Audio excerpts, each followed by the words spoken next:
What's up, Moose Crew? So I have a 3-day weekend, so we're heading up to the Sturgeon Bay up in Wisconsin to hopefully do some ice fishing. I'm still waiting to hear back from the outfitter if that's actually going to happen, because we had a really terrible winter out here in the Midwest and some rain is coming up in the forecast, but they said they'll call me back and let me know. That'll be tomorrow and Friday, hopefully. If not, I have some hikes and some drives that I want to go do that I'll record for all of you. But yeah, so it's about a 4.5-hour drive. It's about 8:30 now, so better get on the road and get on up there.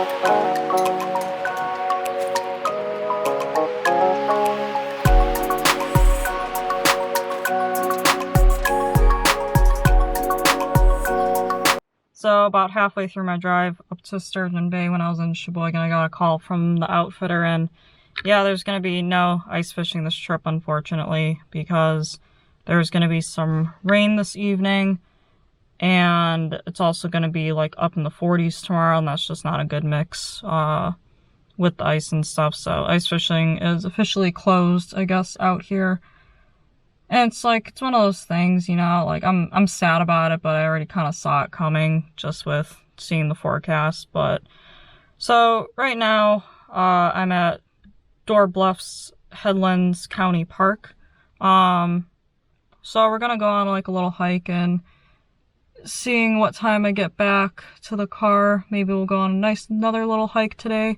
But I'll be out here for tomorrow and Friday and stuff before I head back. So we're gonna go see some stuff, and we're gonna go do some things. So it'll be a lot of fun, and I'm excited still, because I'm already out here, and there's lots of snow on the ground still, and seems like the towns are still a little busy for the season. So, all right, let's go and get out there.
Some really nice evidence of woodpeckers hanging out at these trees. A bunch of them have these really fresh, deep woodpecker holes. I guess would probably be pileated. So these little black things in the snow here are snow fleas. They're not like normal fleas where they'll bite and drink your blood. I think they're like decomposers or something. Typically you can find them at the base of trees or decaying wood. And yeah, they have like a little spring tail that causes them to leap like that. But like I said, they have no interest in humans, so you can just continue on with your day if you ever see them.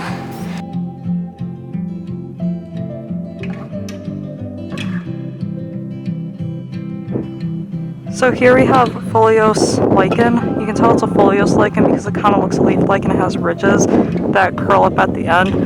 The counterpart that you'll see to a foliose lichen is I believe it's called a crusteose lichen, where they're very flat and they look cracked.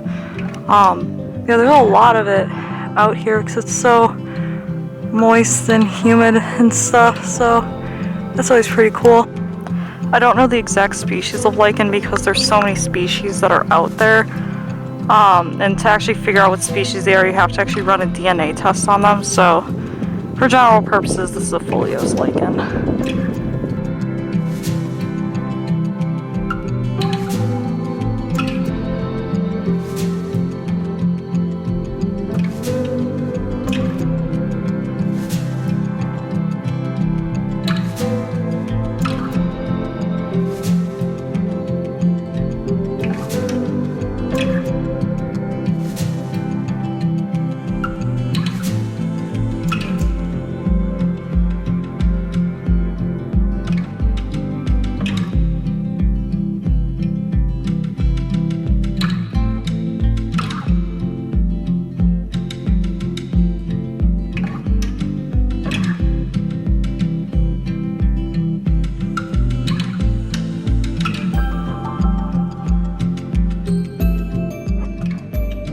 So that was hike 8 of the 52 hike challenge. It was a nice 1 mile little walk. I tried to make it to the geologic marker that shows the highest point in Door County, but I was post-holing someone else's tracks and I don't even know if that's where they were going or not. So, and also the trail was completely snowed over, so I don't know what I was following. But yeah, that was really, really nice, and especially to be able to see all those little ice flows out on the bay and everything. So next I'm gonna go head down to Newport State Park since it's only about 15 minutes away from here. I'm kind of trying to zigzag my way down the peninsula the next few days and try to hit up all the parks and see what they have to offer. So, alright, let's go to the next one.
So, a little bit about Newport State Park is that in 1917, Ferdinand Hotz, or Hotz, of Chicago had purchased about 1,015 acres of this land out here. Then eventually he sold it to the state of Wisconsin to turn it into the state park.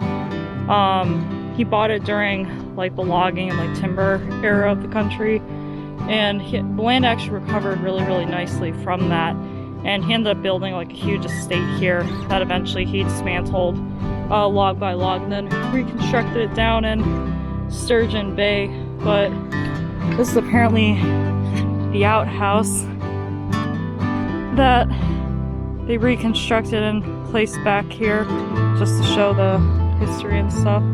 So yeah, that's pretty cool. I didn't really know what I was expecting coming out here, but it is a really, really nice forested area. It'd be nice to come back out here in the summer and stuff when you're not burning your calves on the snow, because it's about 40 degrees right now, so the snow's just slowly melting and turning into slush.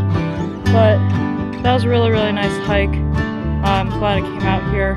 So now I'm gonna head probably back into town and check into my motel and get some dinner because it's about an hour drive back down to Sturgeon Bay all the way from up here. But yeah, so that was pretty good day one of being out here, even though my trip is kind of canceled. But like I said, we're gonna find some more fun stuff to do. But yeah, decided to make one more little stop at Ellison Bluffs State Park just to get a nice little view of this.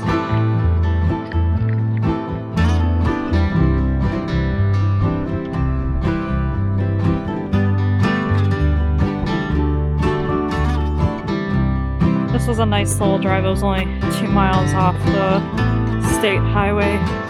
All you had to do is really walk down these little steps to get there, except they're incredibly slippery in the winter. So if you come out here in the winter, be careful.